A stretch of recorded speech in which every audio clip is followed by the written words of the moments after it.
ئەم وەفدا وەفدێکی وەزارەتی تەندروستی بەغدان هاتوون لە چاودێری تەندروستی هەردووە بەدوای ئەو وەفدەی کە پێشووتر هاتن ئەمانە هاتوون بۆ پێدانی ڕێنمایەکان بەها یاوەری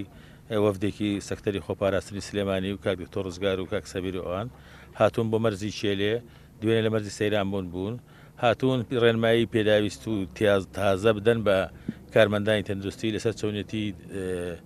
پشکنینی بۆ خۆراک و کاڵای تر وەڕێیان لەسەر مین شوێنەکە ئێمە باش بوو کارمەندانمان لێرە تەواجدیان هەیەەوە ئێمەش پێشتریش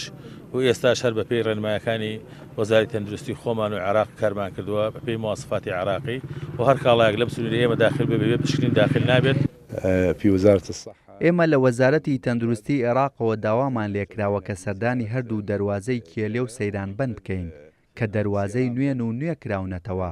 ئینشاءالله هاوکار دەبین لە کردنەوەیاندا بۆ خزمەتکردنی پارێزگاکە و دانیشتوانەکەی لە ڕووی پێدانی زانیاری بە هەر شێوەیەک کە لە تواناماندا بێ هاوکاریان دەکەین.